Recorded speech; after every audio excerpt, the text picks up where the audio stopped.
d'apprendre à s'accepter qu'aujourd'hui c'est dur, qu'aujourd'hui j'ai vécu ça, que du coup je me sens comme une merde ou que je me sens salie, j'ai honte, j'ai de la culpabilité, mais je me dis que je devrais pas avoir de la culpabilité parce que c'était pas de ma faute. J'ai une part de moi qui dit que c'était pas de ma faute, que je devrais être forte, que je devrais y arriver, que je devrais rebondir. Il y a une part de moi qui est complètement désemparée, qui a honte, et tout ça en fait. Bonjour Lou. Hello. Comment tu vas? Ça va? Super. Si t'es là aujourd'hui, du coup, c'est pour nous parler un peu de ta vie, de ce que tu fais déjà et des événements qui ont pu se passer dans ta vie. Yes. Donc ce que je fais, bien parler aussi de ce que j'ai traversé évidemment. Du coup je suis psychologue, formée en psychotrauma. Et aussi en parallèle, voilà, je fais des événements en lien avec le tantra. Donc tantra femme, où là on vient vraiment se connecter à notre puissance, mais aussi à l'énergie sexuelle, et comment je reconnecte avec mon plaisir, comment je reconnecte avec cet espace de mon corps en fait, qui je pense autant pour les femmes comme pour les hommes est un endroit de trauma, de difficulté, de peur, de honte. Et du coup aussi de créer des espaces mixtes pour qu'on puisse apprendre à mieux être ensemble. Et donc tout ça en fait ça parle de mon histoire. Okay. Je pense que tout ce qu'on fait aujourd'hui c'est aussi voilà pour pour se comprendre et pour aussi apporter de la guérison à l'endroit où nous on en a eu besoin. Et du coup, est-ce que tu peux nous raconter qu'est-ce qui t'a amené vers la psychologie finalement? Ouais, bah en fait, je pense le point d'ancrage du shift en fait de ce qui a fait que je suis devenue ce que je suis devenue, c'est une agression sexuelle que j'ai vécue en fin de collège. Okay. Et du coup qui a amené voilà toute cette déconnexion et dissociation avec mon corps, ma sexualité. C'était ma première relation sexuelle, enfin j'aime pas le dire comme ça, mais mon premier contact avec la sexualité, en tout cas c'était ça. Donc t'imagines bien que à des endroits ça a dissocié, ça a coupé. Et ensuite est venu, enfin je pense que c'est quelque chose que beaucoup de personnes vivent quand on vit une agression sexuelle, c'est que il y a quand même, pour survivre ou pour pouvoir mettre du sens à ce que tu vis, comme une culpabilité, de comme si t'avais créé ça ou voilà. Et donc cette honte et cette culpabilité fait qu'à un endroit tu vas venir te détester, enfin il y a une genre de haine de soi, enfin d'un manque d'amour de soi ou quelque chose qui s'est créé à cet endroit-là. Et de toute façon une dérégulation du système nerveux, enfin voilà tout ce qui se passe au niveau du trauma et de l'hypervigilance et du coup j'ai fait de la boulimie, anorexie, troubles du comportement alimentaire. Okay. Voilà, je pense que la nourriture, la dopamine, enfin de ce que ça peut apaiser, étouffer, voilà comme vague, de vivre ça, c'était pas facile. Est-ce que tu étais aussi dans des vêtements, enfin tu te mettais dans des vêtements très amples? Je sais que ça peut souvent arriver de justement se cacher. Moi j'avais vraiment le truc de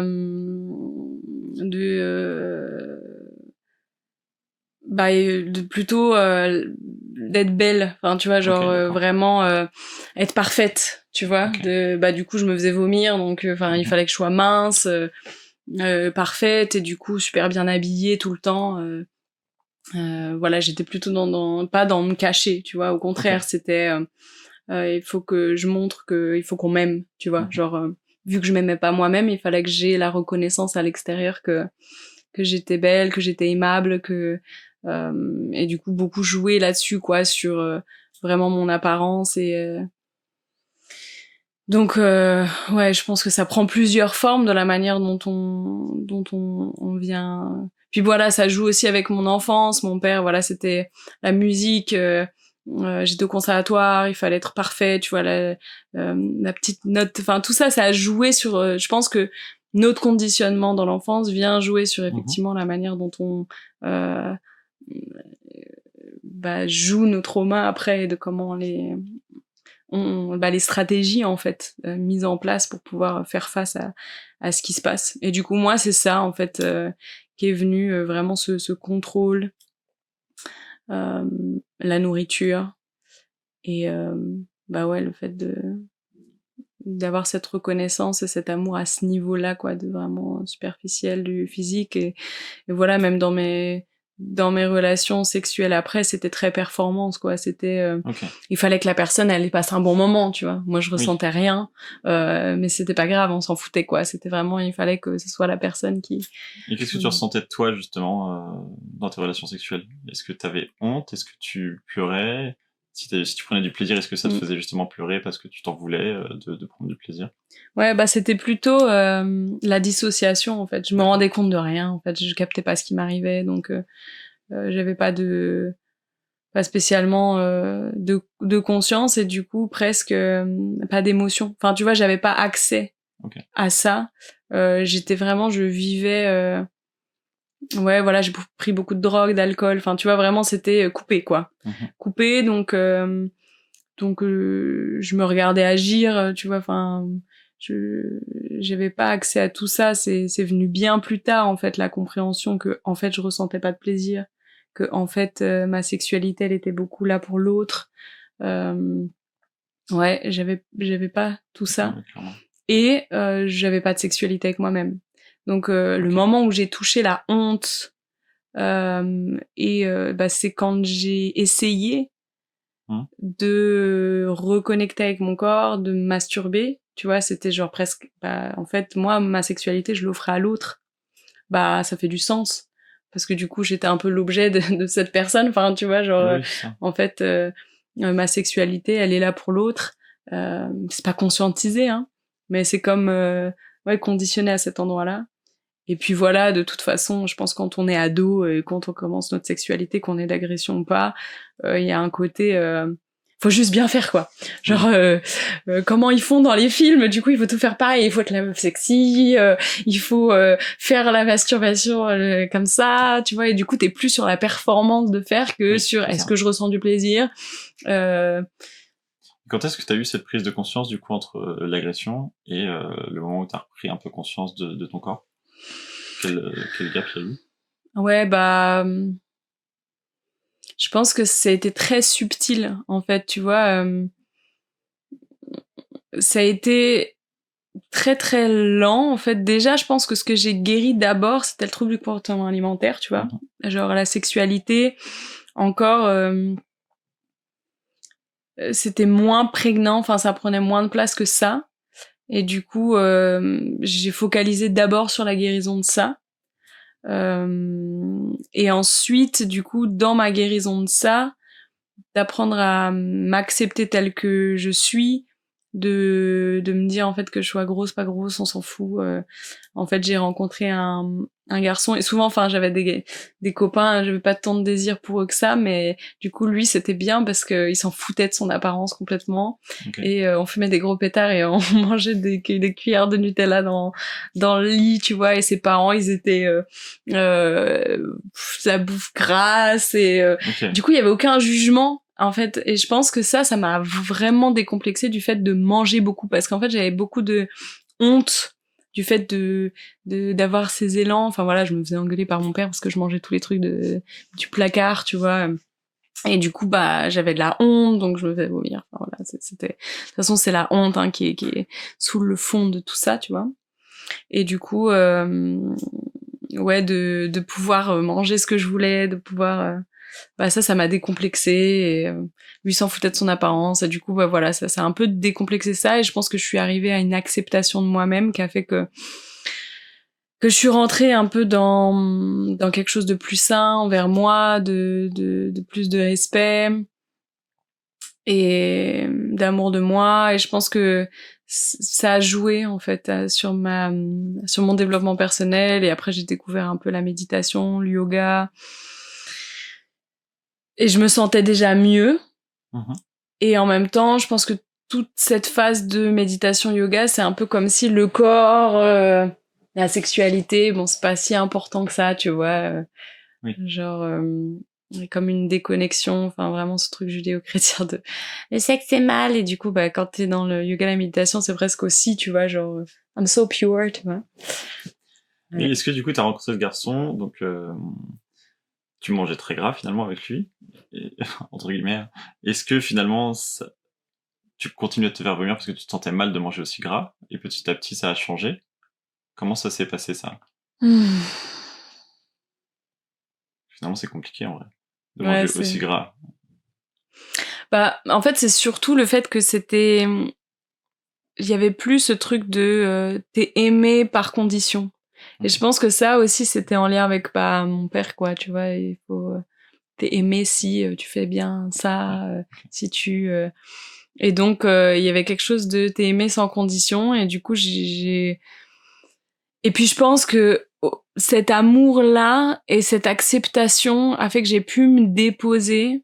Et je pense que aussi, ouais, il y a eu un moment où, bah voilà, avec tout ça, j'ai complètement déconnecté avec l'école, quoi.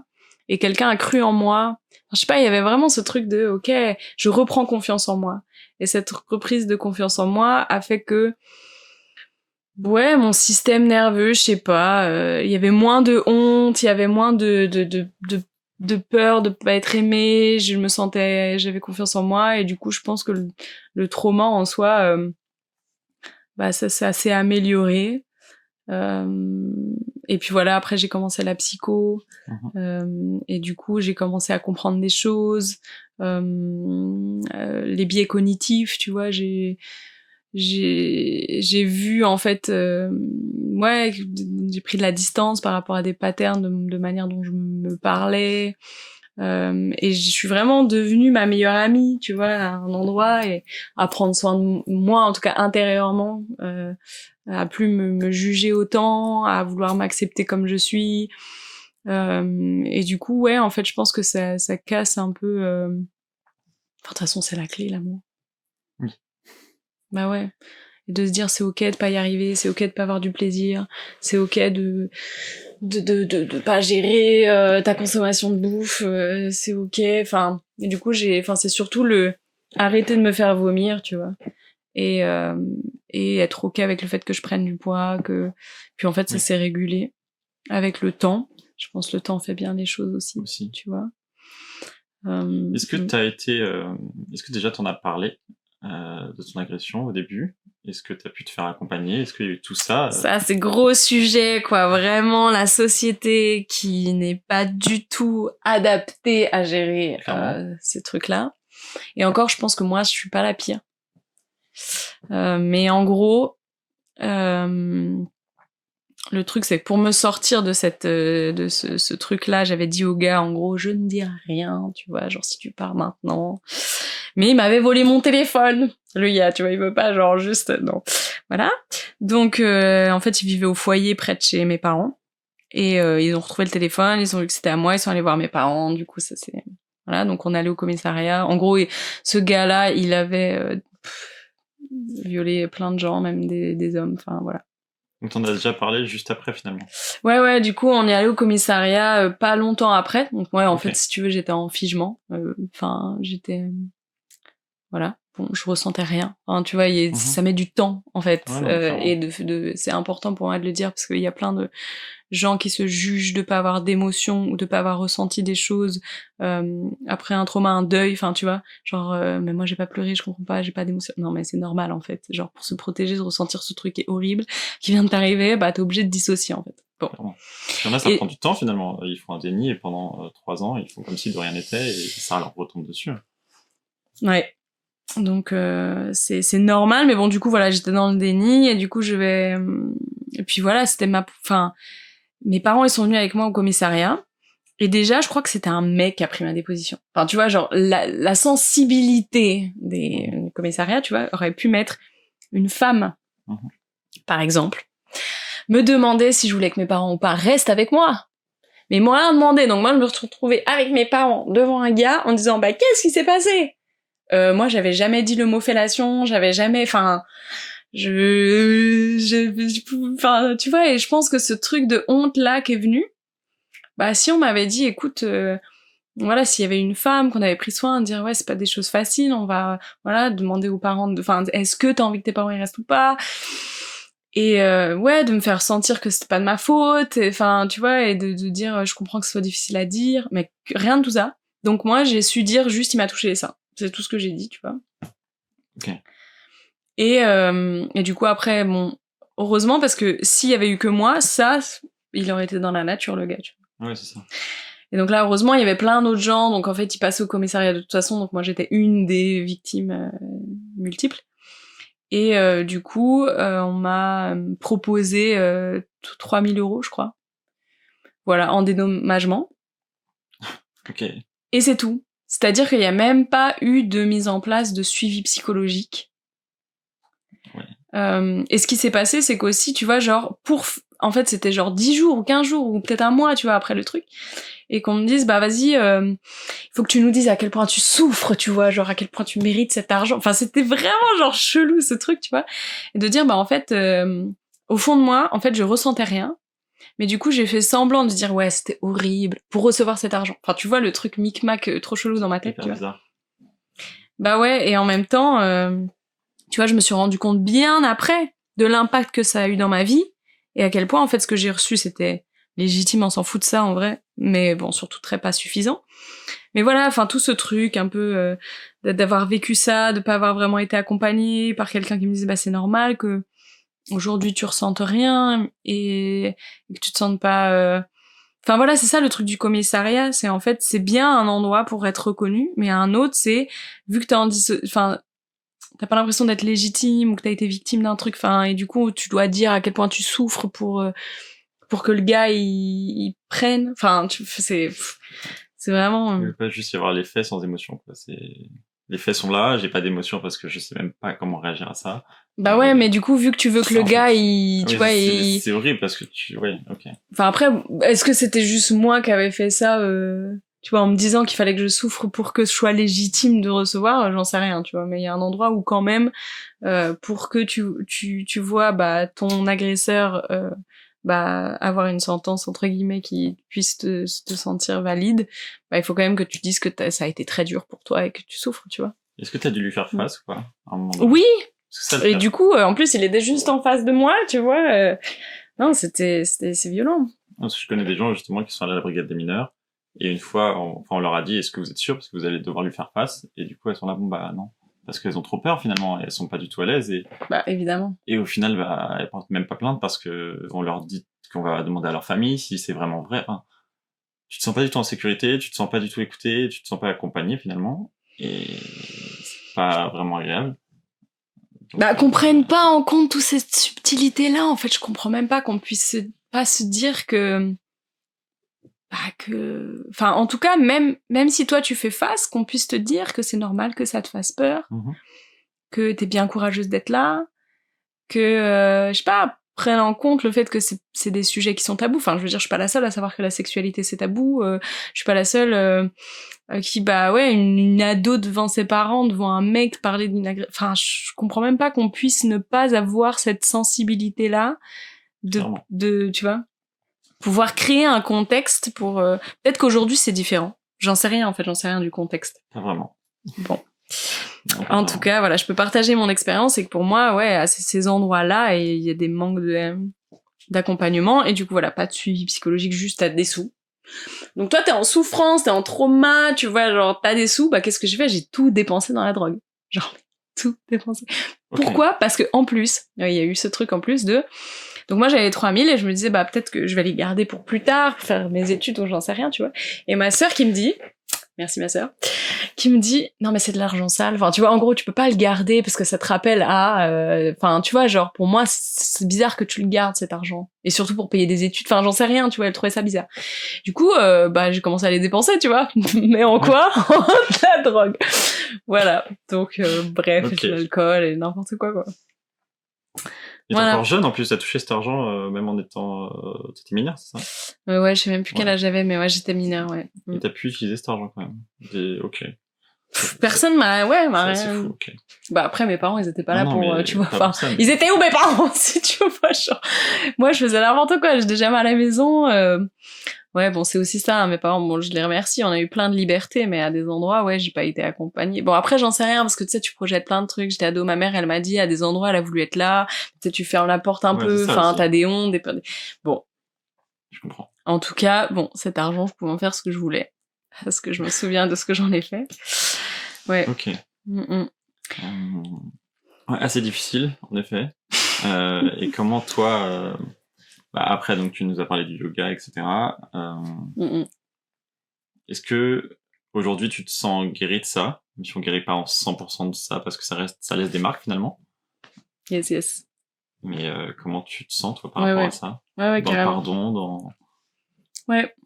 Bah écoute, ouais, du coup voilà, méditation, yoga, machin, et ensuite ça a été vraiment à l'endroit de ma reconnexion avec ma sexualité. Du coup, j'ai fait œuf de yoni en premier. Mhm. Et j'ai trouvé aussi Oh My Gosh Yes, c'est un site qui parle de la sexualité féminine. Il y a même des vidéos de démos, des interviews de femmes qui expliquent comment elles ont des orgasmes, qu'est-ce qu'ils ont, voilà, vraiment l'étude du plaisir au féminin, parce que voilà, on étudie toutes les troubles, l'anorgasmie et tout ça, la dyspareunie et tout ça, mais on n'étudie pas ce qui fait du bien et ce qu'aiment les femmes. Voilà la science psychologique C'est des vidéos en d'aujourd'hui. français? Alors, My Gosh Yes, ouais, c'est disponible en français. Ok, moi, je mettrai le lien si... Yes. Voilà, Les Audioni. Voilà, je donne tous mes tips. Ouais, surtout 2020, là, le Covid, c'était super. Je me suis retrouvée un mois toute seule chez moi. J'ai tout exploré. Full body orgasm, le tantra, Leila Martins, Usha Anandi, enfin vraiment autour du féminin, de l'utérus, l'autorisation de plaisir. Enfin, j'ai eu plein de lectures aussi, l'éveil de la femme à la sexualité tantrique. Enfin, plein de trucs qui m'ont permis en fait. Du coup, vu que j'étais dans le yoga et j'avais un peu ce truc, le sexe c'est mal, bah le tantra. Vu que l'énergie sexuelle sert à l'éveil de la conscience, je me suis dit c'est super, ça me donne, tu vois, un point d'entrée d'autorisation.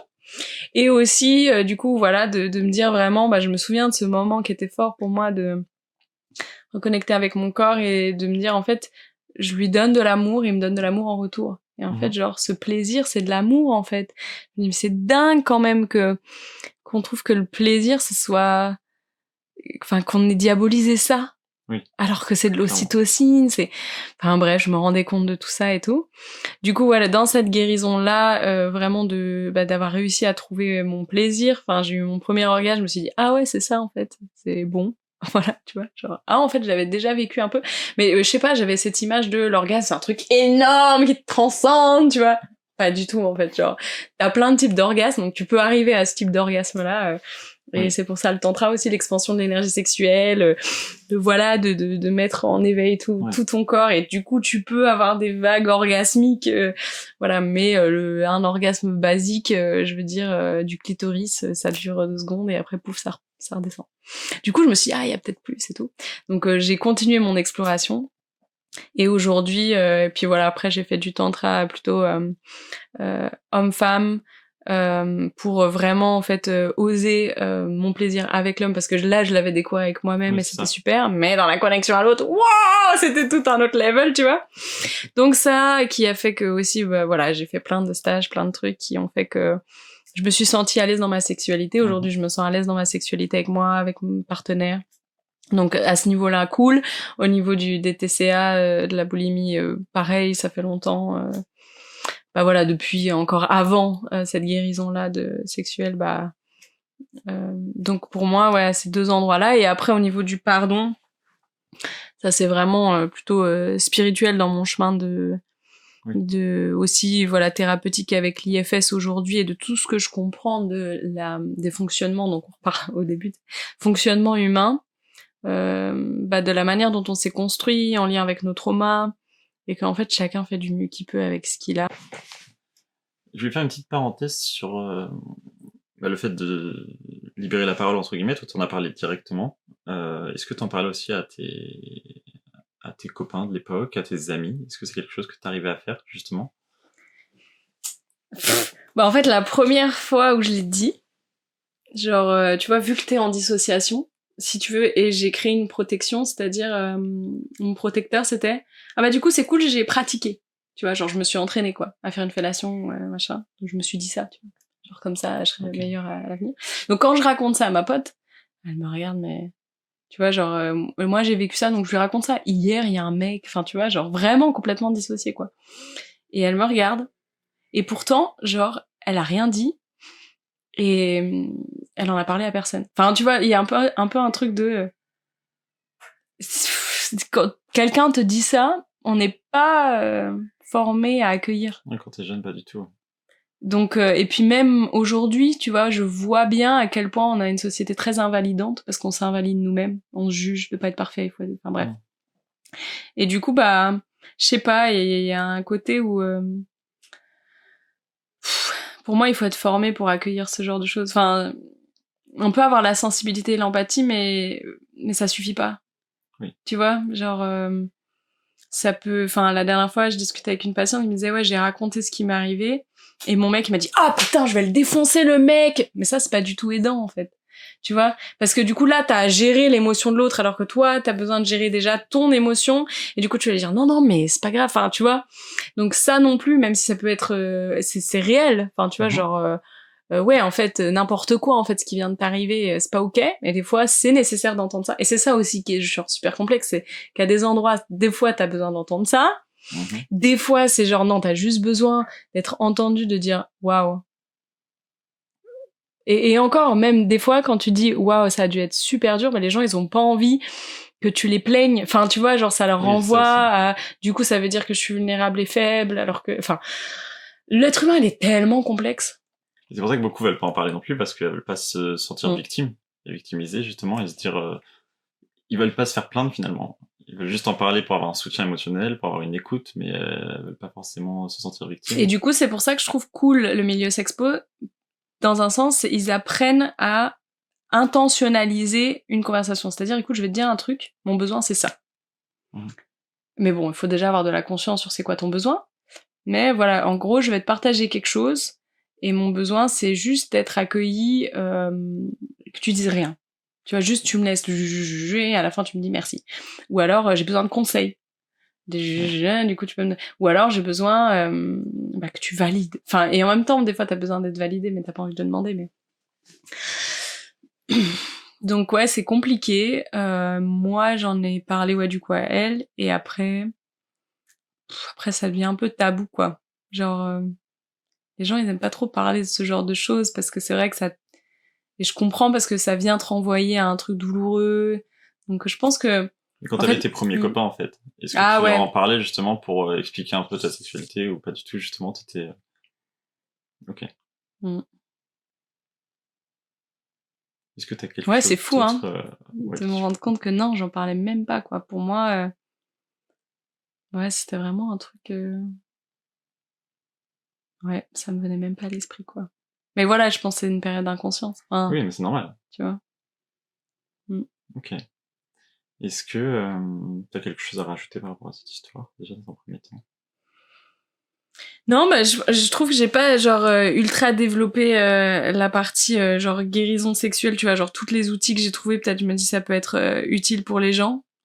Mais bon, après voilà, c'est parce que du coup ta question c'était le pardon, et je me suis dit ah ouais, allez, la guérison, est-ce que j'ai guéri de ça et ça, et du coup je suis allée genre waouh, super trop vite pour te... Mais en vrai tout ce chemin de guérison là, elle est quand même assez intéressant, tu vois, je trouve, pour moi, pour partager un peu, bah ouais, qu'est-ce que tu fais quand tu vis ce que je vis. C'était ma prochaine question, du coup. Ouais. Trop bien. Et pour les femmes qui ont vécu ça, qui n'ont pas de plaisir, tu vois, qui savent pas comment reconnecter avec leur corps et tout. Et du coup, ouais, aussi dans la difficulté de trouver du plaisir à deux. Enfin, moi, je trouve que du coup, j'ai réussi à trouver les tips.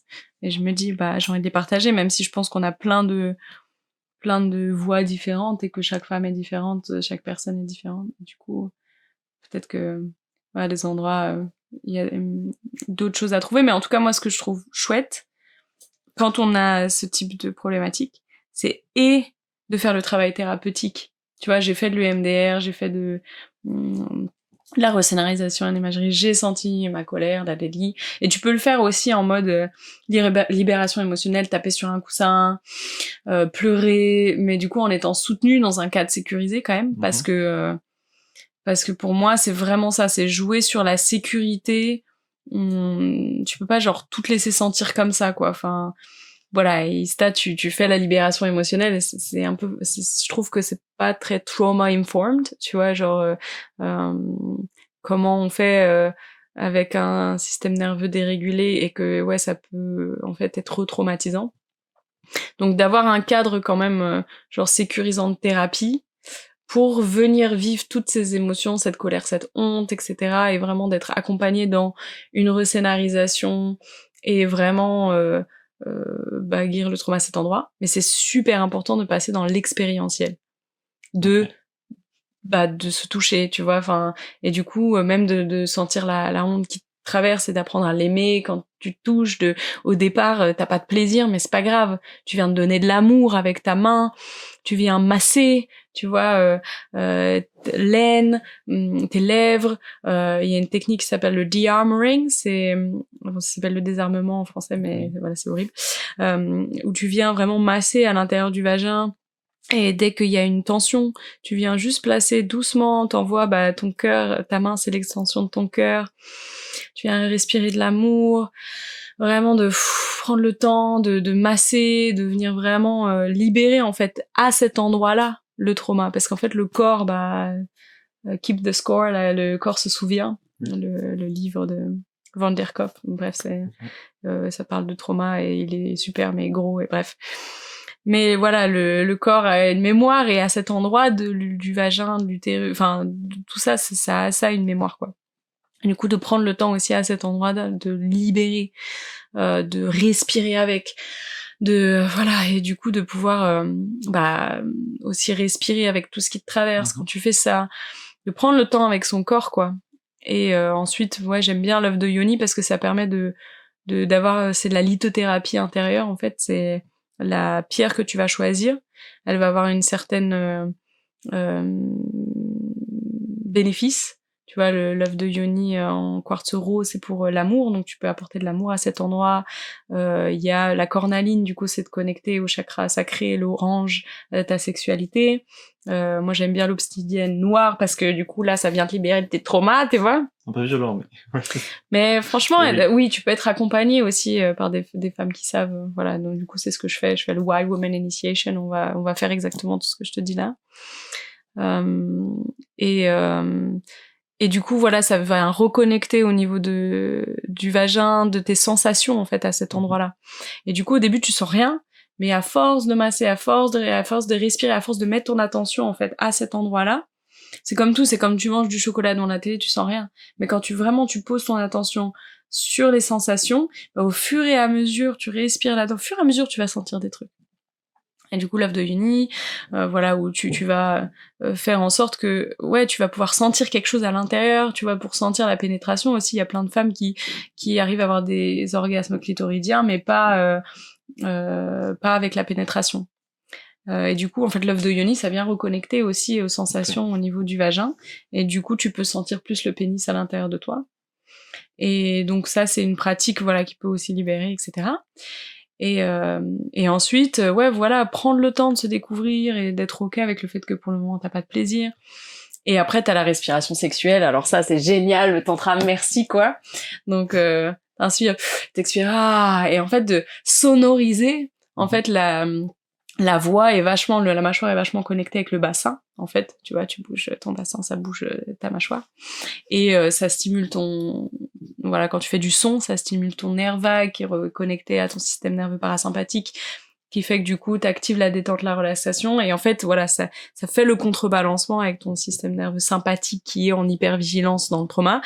Donc, tu viens venir activer le nerf vague, et du coup ça vient apporter de la guérison, ça vient te faire sentir en sécurité ici et maintenant, et du coup avec ta voix, et tu vas venir aussi, et je dis un peu fake it until you do it, mais c'est un peu ça quoi, tu vois, genre et à un moment donné tu sens quelque chose, tu vois. Et du coup le tantra c'est ça, c'est vraiment réveiller cette énergie sexuelle là, avec des mouvements. Donc la clé c'est le mouvement, la respiration, le son. Du coup, le mouvement, la respiration, le son, va faire qu'à un moment donné, tu vas réveiller ton énergie sexuelle et du coup, tu vas pouvoir connecter et avec cette respiration et avec le toucher et avec, voilà, tout ça va faire qu'à un moment donné, tu vas pouvoir sentir quelque chose, avoir du plaisir en toi. Et du coup, avec le partenaire, c'est aussi beaucoup de regard dans les yeux pour pouvoir en fait s'autoriser à être vulnérables ensemble. Et je pense que c'est ça que les gens font pas et qui font qu'ils ont une intimité, une sexualité pourrie, c'est parce que ils osent pas être vulnérables l'un avec l'autre, tu vois. Ouais. Et du coup, en tantra, tu fais ça tout le temps. Tu te regardes dans les yeux, tu viens faire des respirations sexuelles, les yeux dans les yeux, tu vois. Ah, c'est ultra vulnérable, ça, tu vois. Mais c'est l'exposition, quoi. C'est plus tu t'exposes, moins ça te fait peur. Enfin, du coup, vu que t'es en sécurité, tu le fais dans un cadre sécurisant en tantra. Et du coup, avec des gens que tu connais pas déjà, bon, déjà, ça peut être plus challengeant que pour d'autres, mais en fait, en vrai, regarder dans les yeux quelqu'un que tu connais, avec lequel t'es en amour et tout, waouh, c'est encore plus vulnérable que de regarder dans les yeux d'un inconnu où tu t'en fous complètement, tu vois ce que je veux dire. Donc, tu t'entraînes à faire ce genre de choses, avec quelqu'un que tu connais pas. Et du coup, dans ton intimité, tu vas pouvoir oser un petit peu plus regarder dans les yeux, t'autoriser ton plaisir avec un partenaire. Et puis du coup, tout ce qui est magique dans le sexpo, le consentement, d'oser dire ton non, de rediriger la main. Donc moi, ça a été ultra puissant pour moi. Ça a été un truc ultra fort, tu vois. Genre il y a eu vraiment ça très très fort du fait de l'agression, c'est que mon non, il est pas entendu. Donc en fait, il ne vaut rien. Clairement. Donc en fait, je suis en danger et je peux pas me protéger. Donc voilà. Enfin voilà, impuissance, enfin t'es dans l'impuissance quoi. Et du coup là, de reconnecter avec quand je dis non, on me dit merci pour ton non. Non mais incroyable. Non, quand on me dit allez, il faut vraiment genre faire rediriger la main au moins 3 fois, tu vois, et puis double taper. Et du coup, tu sens puissance de dire non mais en fait je veux pas ça. Waouh. Et au début en fait c'était difficile de sentir elle est où ma limite. Tu vois, j'en savais rien du tout, moi. J'étais une poupée que tu pouvais prendre dans tous les sens et faire ce que tu veux parce que je voulais faire plaisir à l'autre. Donc, j'en savais rien de mes limites. Tu vois, bon, au fur et à mesure, c'est vraiment ces espaces-là qui m'ont permis ça, tu vois. De me dire, ok, alors en fait, j'ai le droit de dire non. J'ai le droit de sentir, en fait, qu'il y a des trucs qui sont pas juste pour moi. Donc, allez, avec curiosité, je m'ouvre au fait que, ah bah tiens, ouais, là, en fait, j'ai mon corps qui fait ça, je me ferme. Et du coup, là, c'est sûrement un an. Ok, double tape. Mais c'est venu avec le temps. Et encore aujourd'hui, ça fait je sais pas combien de temps, on est en 2023, bon, ça fait 3 ans, ça va. Mais 3 ans que je suis dans le tantra, que je fais du tantra toutes les... je sais pas, tout le monde me dit, je fais tous les événements, tous les stages, presque toutes les semaines, tu vois. Et j'ai encore du mal à des endroits à dire non et à oser parce que j'ai peur de blesser l'autre, j'ai peur d'activer des parts blessées chez l'autre, de ces parts de rejet. Donc, ouais, j'ai de la compassion pour moi à des endroits où j'y arrive pas. Je veux dire globalement c'est du OK, je peux faire ce compromis là, mais j'ai encore envie de m'empuissancer à aller jusque là en fait de cette souveraineté que l'autre prend en charge son besoin et que bah c'est mieux d'avoir quelqu'un qui veut vraiment faire une pratique avec toi qu'avec quelqu'un qui se force pour te faire plaisir. Et du coup en fait à force d'entendre ça dans le tantra, à force d'entendre ça dans le sexpo, tous ces trucs de consentement, bah ça te permet au fur et à mesure de t'autoriser à poser des noms, bah déjà à sentir ce qui est ok ou pas pour toi, à prendre ta place, parce que du coup c'est ça en fait, je sais ce qui est pas ok pour moi, du coup je sais ce que je veux et du coup bah je vais prendre ma place dans ma sexualité en fait, je vais arrêter de faire plaisir à l'autre et je vais arrêter de subir et je vais arrêter de faire genre ah ouais plus vite ça passe mieux c'est, et puis juste pour avoir faire plaisir à l'autre et puis avoir ma dose de ok on reste connecté donc on va pas se séparer donc et après ce câlin que j'attends, et en fait c'est que pour ça que je fais de la sexualité, c'est pour me connecter à mon partenaire, me sentir aimé et pas qu'il parte parce que j'ai peur qu'il parte. Voilà. Je comprends. Juste parenthèse parce que tu parles de sexpo depuis tout à l'heure. Ouais. Il y en a qui savent pas du tout ce que c'est. Ouais. Est-ce que tu pourrais rapidement... Tu vas mettre en dessous du podcast. Alors, IFS est égal, EMDR est égal, Tantra est égal, Sexpo est égal. Ouais. Donc le Sexpo, c'est sexe positif. C'est un mouvement en fait féministe de base. Le sexe positif, c'est de vraiment bah voilà la sexualité positive. La sexualité c'est cool, donc c'est chouette. Enfin vraiment à l'encontre de ce patriarcat, enfin en tout cas de judéo-christianisme de le sexe c'est mal quoi. De créer des espaces où on apprend la sexualité ensemble. Et donc il y a beaucoup de consentement, voilà, de respect de l'autre, d'écoute de l'autre, de connexion à soi surtout. Et bah voilà, de savoir ce qui est bon pas pour toi. Et aussi, je trouve dans le milieu sexe positif, il y a beaucoup d'autres choses aussi de la sexualité parce que ça vient d'un mouvement féministe. Et notamment, ouais, toutes les consciences autour des biais de pouvoir, de la pression de groupe. Enfin, tu vois, enfin moi je trouve ça incroyable. Parce que dans le tantra, on n'a pas ces consciences-là. dans le tantra traditionnel, enfin vraiment de ce que j'ai pu découvrir au début. Maintenant, il y a des tantras jeunes, enfin, il y a des choses des tantras qui se recoupent avec le sexpo, le milieu sexpo. Du coup, aussi avec l'inclusivité, ils ont ça aussi, de sortir du genre, homme, femme, très, en fait, patriarcal, hétéronormé. Donc, je trouve que le sexpo, ce milieu sexpositif, il apporte énormément au milieu tantra, mais que le milieu tantra peut apporter énormément aussi dans le milieu sexpo, parce que dans le milieu sexpo, c'est très la sexualité c'est super, on a le consentement, mais il y a pas tant cette notion de respiration sexuelle, de connexion yeux dans les yeux, de quelque chose de se connecter à ce sacré en fait de la sexualité, en fait je vais pas t'ouvrir ma yoni comme ça en une soirée. Enfin tu vois, moi il y a un endroit où les soirées sexpositifs où tout le monde fait l'amour alors qu'on se connaît pas, pour moi j'ai appris beaucoup dans ce milieu, mais j'ai jamais fait l'amour en soirée expo. Enfin tu vois, je peux pas, parce que pour moi la sexualité c'est sacré. Et j'ai besoin de me connecter les yeux dans les yeux, j'ai besoin de connaître la personne en fait, de savoir qui elle est, pour lui ouvrir mon sexe, parce que je sais que énergétiquement la sexualité il se passe des choses.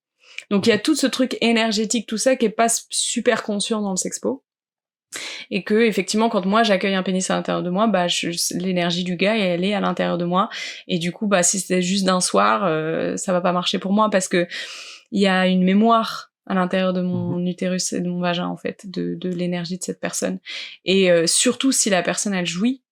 De toute façon tu fais pas ça parce que dans le sexpo ils sont très conscients, il y a des préservatifs, il y a aussi tout ça qui est super, de vraiment les tests, d'avoir la conscience de toutes les maladies, c'est ultra nécessaire. Donc en fait il y a vraiment tout un endroit qui pour moi est ultra nécessaire, et même le milieu sexpositif pourrait être dans les écoles, enfin tu vois, de faire de l'éducation autour de la sexualité, du consentement, des maladies sexuelles, de l'inclusivité. La déconstruction aussi. La déconstruction. Exactement. Génitalité, pénétration. Enfin, ils sont aussi à fond là-dedans. Enfin, je veux dire, de la sexualité, ça peut être tout sauf la pénétration. Tu vois, c'est la pénétration, c'est pas est égal. Enfin, tu vois, c'est pas l'unique truc dans la sexualité. On peut découvrir plein d'autres choses. Il y a aussi tout le milieu kinky, BDSM, où on vient vraiment casser le tabou autour de la sexualité, et tout est autorisé. Et moi j'ai adoré ça, enfin genre, mais tout de moi est autorisé.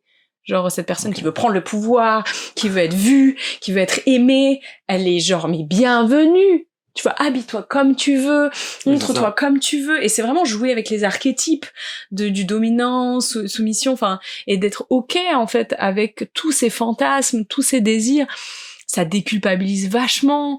Moi j'ai adoré.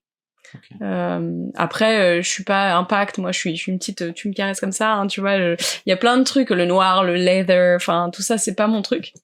Mais dans tous ces espaces-là, j'ai découvert des pépites incroyables qui sont pour moi importantes pour le monde. Et après, il y a d'autres endroits qui conviennent à certaines personnes ou pas. Oui, c'est ça. Mais voilà, les valeurs et tout, enfin, c'est vraiment, vraiment génial. Ok, incroyable. Yes. Yeah. Est-ce que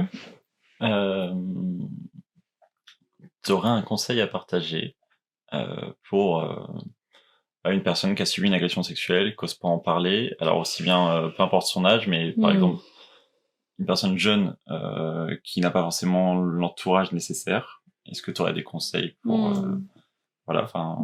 ou peu importe l'âge après, hein, mais... C'est plus difficile d'être accompagné quand on est très jeune, surtout s'il n'y a pas d'accompagnement, même déjà juste le fait d'aller au commissariat seul, c'est très difficile, et en général, ça vient pas tout de suite. Ouais, et j'ai pas partagé ça aussi, mais du coup, effectivement, vu qu'il n'y a pas de suivi psy, moi, j'ai été obligée de chercher mes psys. Et tu vois, genre, j'ai galéré. Oui. En gros, j'ai trouvé une meuf qui faisait de l'hypnothérapie, et elle a disparu de la circulation. Tu vois, genre, j'ai jamais revu. Okay. Et après, j'ai essayé d'aller au CMP, mais grâce à ma sœur, t'imagines, une sœur qui est psy, donc heureusement. Mais même ça, même ma sœur qui est psy, elle m'a emmenée au CMP, et la première personne que j'ai vue, c'est un mec que j'ai vu, je buvais des bières avec lui, enfin tu sais, genre je l'ai même pas rencontré avant, et je suis tombée sur lui, je me suis dit mais merde, en fait c'est genre presque un gars qui m'a dragué une soirée, tu sais. Et après, j'avais une autre psy qui était genre super belle, super grande, machin, et j'étais là, mais en fait, tu me renvoies à tous mes traumas que je suis pas assez bien, du coup, j'ai fait une crise de boulimie après, enfin, tu vois. Bref, et en plus, elle, je sais plus, je lui ai raconté un truc sur ma mère, et elle m'a fait et du coup, je me suis dit, ok, en fait, mon histoire la choque, quoi. Ouais. Donc, en fait, même des psys, pour moi, font des conneries monumentales, enfin, de retraumatisme. Donc, pour trouver les bons psys, ça m'a pris toute une vie, quoi. Enfin, je veux dire, de faire des études de psy, moi-même, de, tu sais, trouver le MDR, en fait, l'IFS, et des bonnes méthodes, en fait, pour traiter ça. Donc, ce que je dirais, c'est, ouais, de trouver une bonne personne pour l'accompagner d'abord, tu vois. Et du coup, bah ouais, une personne qui est formée en psychotrauma, en EMDR, en IFS. Et ouais. Et du coup, de pouvoir être accompagné dans un cadre safe, pour que, bah, si à un moment donné, c'est juste pour cette personne d'aller au commissariat, bah, qu'elle puisse être accompagnée avant, pendant, après, toutes les étapes, tu vois. Donc c'est d'abord trouver une personne de confiance qui est formée. Ouais. Mais du coup, je sais que ça coûte des sous. Donc après, si cette personne est jeune et a pas d'argent, je suis pas la meilleure personne pour conseiller des assos ou des choses comme ça, je connais pas. Même déjà d'un point de vue personnel, en dehors des psychologues, etc. La chose, enfin, je sais pas, après, ça dépend, je pense, de chacun aussi et de comment tu gères tes traumas, tu l'as dit, suivant ton enfance, ton éducation, etc. L'amour. Ouais. En fait, vraiment, genre, d'apprendre à s'accepter qu'aujourd'hui c'est dur, qu'aujourd'hui j'ai vécu ça, que du coup je me sens comme une merde, ou que je me sens salie, j'ai honte, j'ai de la culpabilité, mais je me dis que je devrais pas avoir de la culpabilité parce que c'était pas de ma faute. J'ai une part de moi qui dit que c'était pas de ma faute, que je devrais être forte, que je devrais y arriver, que je devrais rebondir. Il y a une part de moi qui est complètement désemparée, qui a honte, et tout ça, en fait. D'accueillir tout ça. Que tout ça c'est ok. En fait, que j'ai une part de moi qui pense que j'ai une autre part que je me sens complètement paumée, perdue. J'ai envie, enfin, c'est mon désir le plus profond, ultime, de créer une société, une communauté, un nouveau monde qui peut être dans la validation et l'accueil et l'empathie. Tout ça, en fait. T'as pas besoin d'être autrement. T'as pas besoin d'être plus fort. T'as pas besoin de guérir. T'as pas besoin d'être fort. T'as pas besoin de pas avoir peur. Enfin, viens, quoi. Et t'es magnifique, et t'es aimable, et t'es aimé, même quand t'as peur, même quand t'es paumé, même quand tu sais pas ce que tu veux faire dans la vie.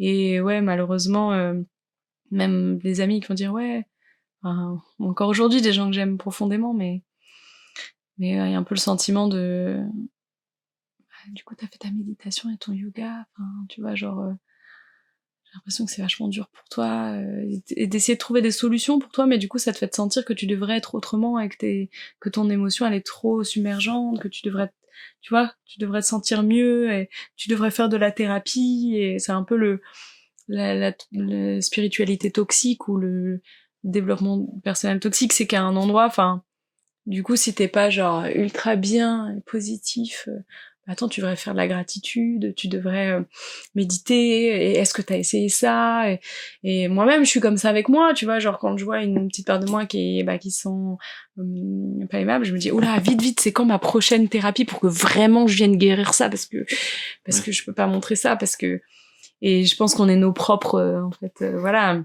premiers jugeurs, en fait, qu'on devrait être parfait, et tout ça c'est ok, en fait. Enfin, je pense que mon plus grand conseil, c'est toujours, ouais, et encore, tu vois, quand je le dis, je me dis bah ouais, mais la pression de devoir s'aimer, même si tu t'aimes pas, c'est ok, enfin tu vois, genre non, mais c'est ça. Aime le fait que tu t'aimes pas, aime le fait que là t'as pas envie, que tu te sens, enfin voilà, genre c'est ok tout ça, et en même temps c'est ultra dur d'en arriver là, tu vois. Clairement. Donc ouais, trouve du soutien, des gens avec qui tu te sens en sécurité, des gens qui t'accueillent tel que t'es. T'as pas l'impression que tu dois changer, ouais, ou que tu dois te sentir, enfin, c'est dur à trouver, hein, mais si cette personne, des personnes, des amis, où elle sent que c'est ok de pleurer, de tout ça, de se laisser sentir ses émotions. Il y a un peu ce truc aussi de, ouais, il faut pas pleurer, enfin, tu vois, il faut rester fort. Bah non. Ah non, ça te sert à évacuer aussi. Enfin, C'est ça. Ouais. Et il y a C'est même pas important. scientifiquement, c'est prouvé que quand tu pleures, en fait, ça vient libérer la cortisol. Enfin, ça l'apaise. Et en fait, les pleurs, ça vient apaiser l'hormone de la cortisol. Donc, je sais pas comment le dire d'une manière, mais tu vois, t'as la cortisol, t'as le stress, t'es genre sous tension. Et le fait de pleurer, ça vraiment physiologiquement, ça vient la libérer du système, en gros. Donc, pleure, laisse-toi sentir tes émotions. Et en même temps, si t'y arrives pas, c'est ok, parce que du coup, ça veut dire que c'est trop. Et du coup, de se dire le temps, comme on disait, en fait, finalement, moi, j'ai fait tout ce chemin-là, mais en fait, assez tard, en 2020, alors que ça m'est arrivé, je sais même plus, j'étais en troisième, tu vois, en 2020. Et que le temps fait bien les choses de toute façon. Et que c'est normal d'être paumé après, d'avoir tout qui se tourne dans tous les sens, d'être dissocié, enfin, de plus se reconnaître. Tout ça, c'est normal. En fait, ce que j'ai envie de partager là, c'est que tout ce qui se passe, ça a du sens.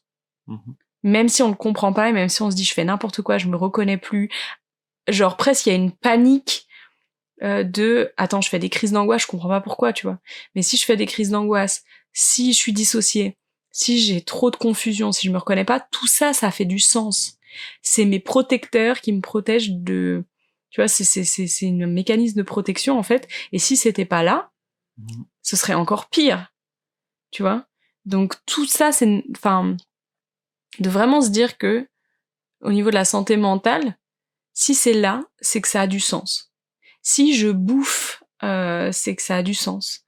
Si je fume, que je bois et que je sais plus m'arrêter, c'est que ça a du sens. Et que c'est pas de focaliser sur le fait d'arrêter de boire, en fait. C'est pourquoi je bois. À quoi ça me sert? Et si je buvais pas, en fait, qu'est-ce qui se passerait? Et à l'intérieur de moi, ce truc, il est tellement puissant, il me fait tellement peur, il y a tellement de traumas que ouais, t'as besoin d'être accompagné, en fait.